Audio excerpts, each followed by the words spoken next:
എടേ ഈ പ്രേം നസീർ എന്ന് പറയുന്ന നടൻ മരിച്ചുപോയതിൽ നമുക്ക് വിഷമമുണ്ട്. പക്ഷേ ഇപ്പം നമുക്ക് അഭിമാനമാണ് തോന്നുന്നത്. കാരണം ഈ പ്രേം നസീർ നമ്മളൊക്കെ അറിഞ്ഞും അറിയാതെ ഈ നാടിന് വേണ്ടിയിട്ടും ആൾക്കാർക്ക് വേണ്ടിയിട്ടും എന്തെല്ലാം കാര്യങ്ങൾ ചെയ്തിട്ടുണ്ടെന്നറിയാമോ? കൂന്തളൂർ സ്കൂളിൽ ഒരു വലിയ സ്കൂൾ മന്ദിരം ഉണ്ടാക്കി കൊടുത്തു. പാലകുന്നിൽ ഒരു ലൈബ്രറി മന്ദിരം ഉണ്ടാക്കി കൊടുത്തു. ചിറയൻകീഴത്തെ കാര്യമാണ് ഞാൻ പറയുന്നത്. ചിറയൻകീഴ് ഹോസ്പിറ്റലിന് സ്വന്തം ഉമ്മയുടെ പേരിൽ അസുമ മെമ്മോറിയൽ ഒരു എക്സ്റേ യൂണിറ്റ് അദ്ദേഹം ഉണ്ടാക്കി കൊടുത്തു. ശാർക്കര അമ്പലത്തിൽ ഒരു ആനയെ വാങ്ങി നടക്കി വെച്ചു.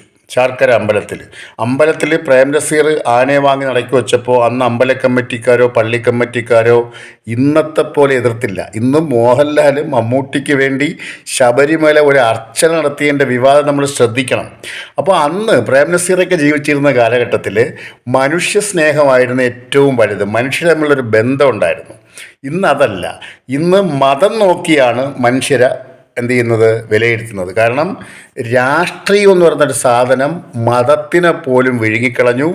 മതവും രാഷ്ട്രീയവും കൂടെ ചേർന്ന് മനുഷ്യനെ വിഴുങ്ങിക്കൊണ്ടിരിക്കുകയാണ്. അതുകൊണ്ട് പ്രേം നസീറൊക്കെ ഇന്നില്ലാത്ത ഏറ്റവും വലിയ ഭാഗ്യമാണ്. എന്ത് ചെയ്യും?